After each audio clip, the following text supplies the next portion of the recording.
Welcome to the Bryan Foltice Behavioral Finance Podcast, where we unravel the mysteries of behavioral finance and unlock the secrets to making smarter, more informed decisions with your money.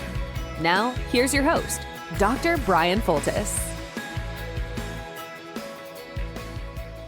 Welcome, everybody. It's another edition of the Bryan Foltice Behavioral Finance Podcast. Thank you very much for listening. Today, we are going to talk about a hot topic that makes me hot, at least, and which is youth sports in the United States. And we are going to talk about some of the behavioral aspects of youth sports. I would like people who don't have kids to think about this topic and to listen to this topic. And I also especially want parents who have children in all different ages, especially those who are younger, to listen to this, because this one will have some very significant implications to most parents and soon to be parents' lives. Once again, thank you everybody for listening. I really appreciate it. I can see this podcast, based on the numbers, starting to pick up steam and to take off. And I just want to thank everybody for your support. And if you have any feedback or comments, or if there's any way I can help you, please do not hesitate to reach out. Otherwise, if you would be so willing, I would love a subscribe or nice feedback on whatever platform you are listening to this podcast. I have a centralized station that I send it out to and spray it on out there, and hoping that it does help people. So today I am going to be talking about a pain point that has really made me reflect, because I think life is amazing right now. I feel like there's just so many things that are going so well and continue to evolve and improve, and I'm just so happy to be along for the ride. And I am very blessed. I have 2 healthy kids, a wonderful wife, a wonderful job, health, purpose. I've got a great co-parent with my kids. Like, there is so many things to be thankful for. But then I look at my schedule, and I have committed, or my children have, we've done it as a team, to all of these sports. We've committed to all of these youth sports, and it sounds like a great idea when we sign up. And when it plays out, it morphs out of control. So this is going to be called Behavioral Finance Meets Youth Sports. If you are from out of the United States, I know we have some listeners who are outside of the United States. I remember youth sports coaching when I was playing professional basketball over in Germany. I would actually coach a youth team, and we would practice 2 days a week, and then we would have a game on Saturday or Sunday. And if it was a home game, some of the parents would arrive, but usually it was within biking distance. So everyone would bike to practice, to games, and then we would usually have 1 or 2 parents agree to carpool if the kids were not able to have a driver's license at that point. And that's a great balance, I thought, between letting the people and the kids play youth sports, getting exercise, getting social, building team, all of the great things about playing sports, yet not interfering with the parents or the other family balance. So how does that compare to the United States? And the way I'm going to structure this is, we're going to lay this out. It's out of control right now. Here in 2024, as I'm recording this, youth sports are out of control in the United States. And I see that, of course, here in suburban Indianapolis, Indiana, where it is a major thing. So I'm going to answer, what happened? How did we get here? It hasn't always been like this. What does this look like now? And then hopefully, where do we go from here? And I'm hoping to move that needle into some improvement. So, what happened to youth sports? And the reason I'm answering this question is because what happened to my life? That was what started it. And so now I had to go research what the hell happened to youth sports in my life. So I wrote down a log of each day. So I had my kids, it's a week on, week off typically. And so this is a week that I had with my children. And just to give you a sense of what a week would look like, this was a random week, I want to say end of February. And we had been doing this for a few weeks while we had winter soccer for one, winter basketball for both, and then flag football one day a week for the other. So 4 different sports, 2 different children.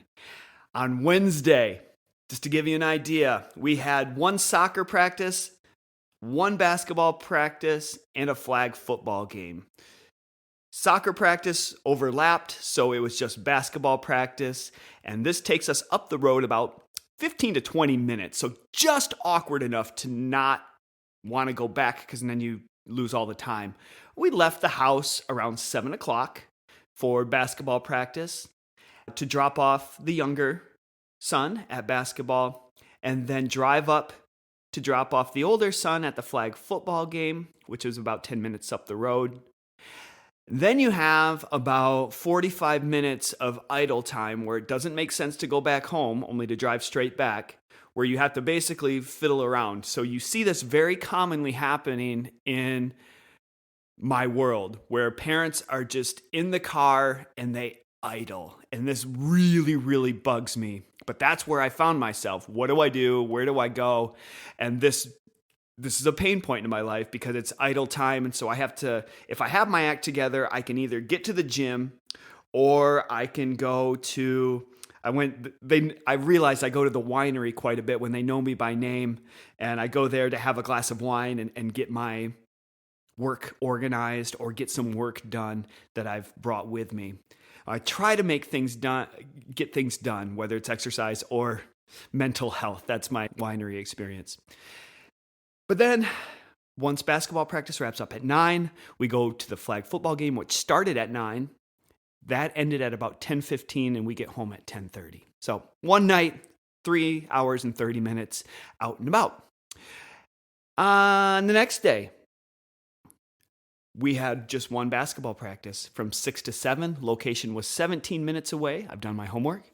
And that meant, once again, I have a little idle time. From about 5:30 to 7:30 was the actual time gone. And I feel like we don't appreciate that as much. When we see it on the calendar, it's just 1 hour. Now, that's 2 hours of my time that I'm spending in a parking lot or outside of the house in the evening away from the family. So 2 hours total time on Thursday. Almost seemed like a day off. Friday, there was a soccer game in the evening from 7:30 to 8:30. Location was 30 minutes away. So once again, we're going to get there about 30 to 45 minutes early. So let's say we're leaving at 6. I had wrote the notes here. We left for the game at about 6:15. The game did not end because it was a scrimmage. They went a little bit later. Did not end until about 8:45. And we got home around 9:15. Total time, 3 hours on a Friday night. Saturday, there was a basketball game 1 hour away at 9 o'clock, which meant an 6:30 wake-up call. There was another basketball game in the same location 1 hour away at 1:20 p.m. So we had 3 hours in between games. Once again, you are literally 1 hour away on the other side of town for these basketball games, so it doesn't make sense to come back. Basically, you kill time for 3 hours, eating breakfast, sit in the gym, wait for the next game. Now, I love sitting in a gym more than any other place. It's my happy place. I'm okay doing that. I feel very comfortable, but still, you're trapped out there an hour away and it's eating up your day. But it doesn't stop then, because after the game, we go back to Fisher's, where we live, an hour back to pick up my older son who had back-to-back games. So now we're leaning into getting car rides and having him get to the game. We'll be there halfway through, pick him up, take him home. So he had games at 2:30 and 3:30. Once the game was over, we got home around 5 o'clock, which gave us exactly 1 hour and 15 minutes before, get this, one more game of my younger son at a different location, 20 minutes away. We got home at 8:30. So 6:30 to 8:30 with just over an hour time. That is our Saturday. Friends, are you seeing how insane this is? Sunday, there was another basketball game scheduled at 9 o'clock, an hour away, which meant another 6:30 wake-up call. They were to win that game, which they did. They play at 10:20. If they would have won that game, they would have played another one. And that was all we had for the day. So I said, you know what? I am not going to take you to these games. We're going to be able to sleep in. We are going to have Sunday. We're going to not have our phones around us. It'll be a very minimal electronic day. And we are just going to spend time as a family. I am calling it. And you know what? It was interesting. They didn't fight me on that one single bit. And on the back end of that Sunday, they said this was so needed. And you could feel them and see them really getting worn down by this. And so when I finally identified, not only am I getting burnt out by this, the kids were as well. So we're going to remember that as we're making decisions in the future. Anyway, if we would have left at 7:30 again, we would have gotten home at 5. So it was a 5-hour save for children's sports. I'll try to go quickly here. It's the same stuff. Monday and Tuesday. It's soccer practice, basketball practice for both. Basketball practice was canceled, so we just did soccer practice and basketball practice running back and forth. 2 hours total. Oh, easy day. Tuesday, same thing. Now we have track entering the picture for the first time and soccer practice. So as soon as one door closes, another opens as far as sports go. So we got some rides and we tried to help with those other 2 days, which made my days a little bit easier. But again, 2 hours and 30 minutes being out of the house on Tuesday to facilitate these. So if we tabulate the totals, 1 week, it was 22 hours and 30 minutes of me either in my car, sitting in a parking lot, or watching one of my kids play a sport. It does not include the 8 hours and 30 minutes that I did not bring the kids to the game or was able to get rides for their practices and games. Otherwise, that number would have ballooned to about 31 freaking hours in one particular week that I chose to tabulate this, because I was wondering, why am I feeling so burnt out? Why am I feeling spread out? My life is so awesome. Why is this a pain point? And I realized that is really embarrassing, how much time we spend doing all of these things. And so, fortunately, basketball is done. And we've learned our lessons from overextending in basketball. And it's come to a merciful ending. Flag football is over, and now we are left with track for the older one and soccer for the younger one. So, how did we get here? So anybody who grew up before 2008 probably doesn't remember anything like this from a scheduling standpoint for sports. If you did, you have to have been a nationally ranked whatever to have something that even resembles this type of schedule. And most likely, if you were playing youth sports, you would have probably played for your city or little league if you're playing baseball or softball. But usually there was some sort of school affiliation, and only would you ever play a travel sport if you were good. good enough to be the best player in your city, then you would go on a team that would play with other kids who were the best players in their cities, and they would have to travel around from city to city. And that's the way it worked when I was growing up. And I am, to this day, very fortunate that I played on the Grand Rapids, Michigan. It's about a metropolitan area. It's probably about 1 million people playing on that team.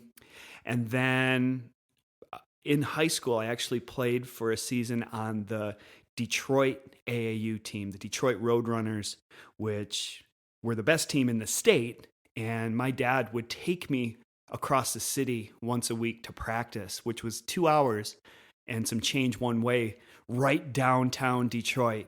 And I really learned a lot about that. But that's a rarity. That was not a typical thing that would happen. And it was just because I happened to be one of the higher ranked basketball players in the state at that time.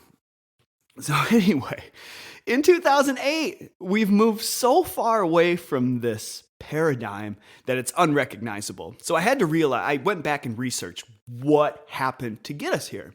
And I found some interesting information. We found out here, this is John Ng, the Chief Operating Officer at the National Alliance for Youth Sports. He said that this gravitational shift from low-cost or free town-run recreational programs to this pay-to-play model across the United States began around the Great Recession in 2008, when cities and municipalities slashed recreational budgets and never restored them. I go, oh, well, now I have a plausible reason why this actually happened. Before the recession, there was about 80% of the programs were recreational and low cost. Now that is flipped on its head, where over 80% are private or pay to play, and 10 to 20% now are these recreational and low cost programs. So this shift, we could see this was a budget shift that forced people into these private and pay-to-play programs. So many of these are for-profit organizations looking to maximize their utility. Once again, I'm not mad at the organizations, but there are behavioral principles that they are pushing onto parents in order to definitely bulk up their profits and their revenue. What they're trying to do, and so the first place they start here is parents who have resources and money get overly involved. This is the trap that we fall into. This is the fact that, yes, we are blessed to have resources, but we also now have forced ourselves into an overextension of time. But now you also have to remember there are a number of underserved kids who are priced out of these sports. So only 20% of kids living in lower class families now have the opportunity to play in these sports.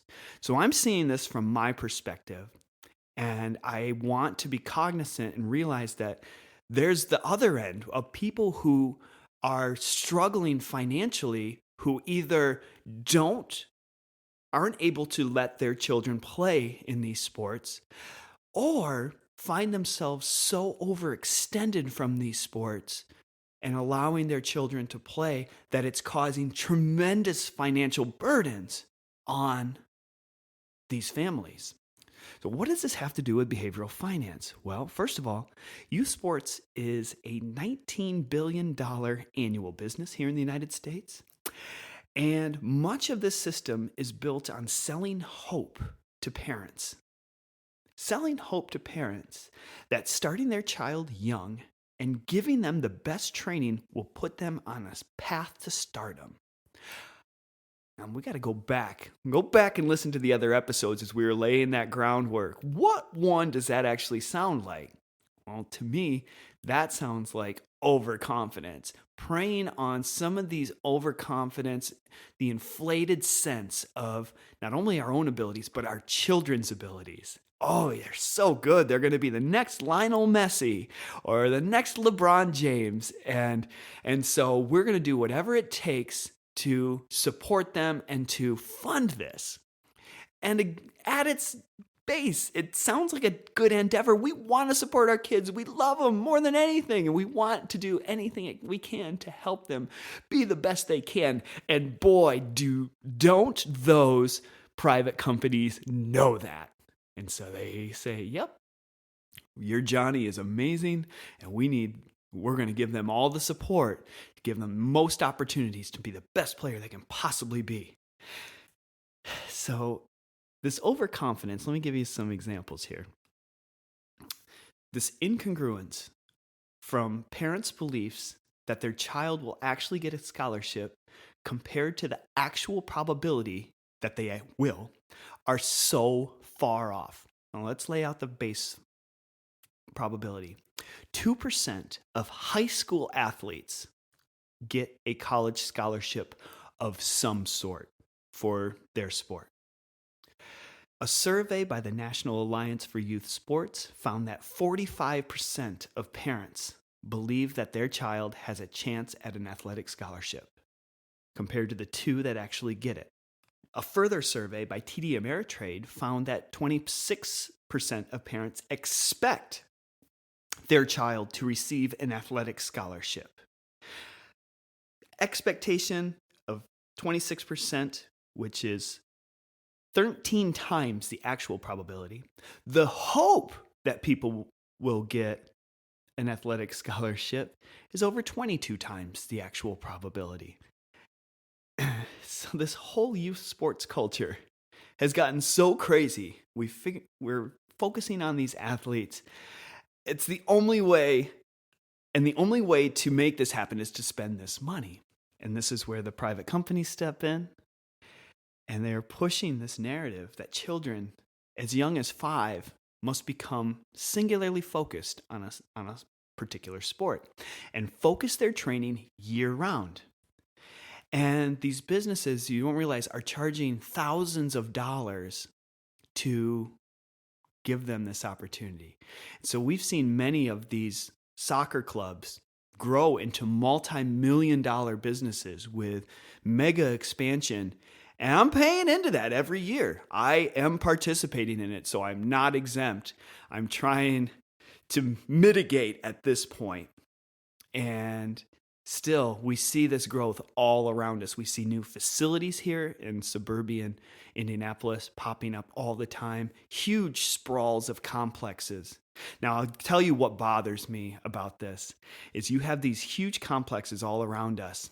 And what I've noticed, some of these soccer fields, it is an all or nothing. I don't see kids practicing on their own, and that bugs the crap out of me. Because growing up, when I was practicing, I was so excited to play a game because I could finally have an outlet.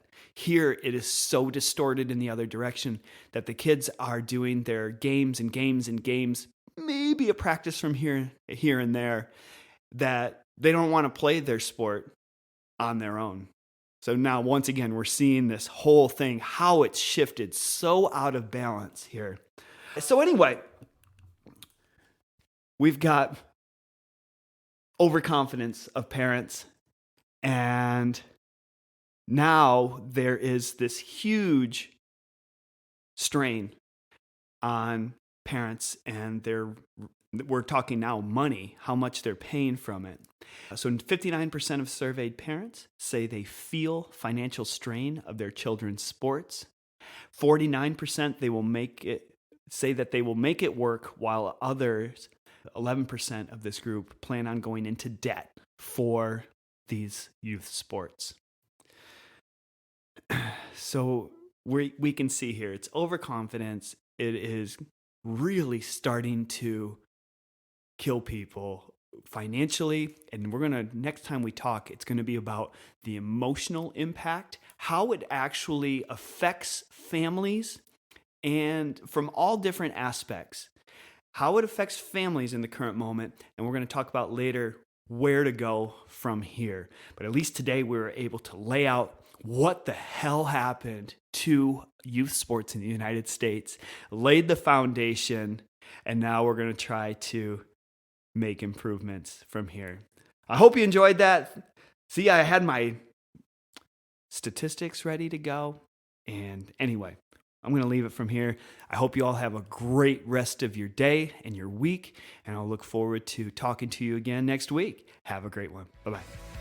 Thank you for tuning in to another episode of the Bryan Foltice Behavioral Finance Podcast. We hope you found our exploration into the fascinating world of human behavior and finance both enlightening and thought-provoking. Be sure to subscribe for future episodes. And until next time, stay curious and financially savvy.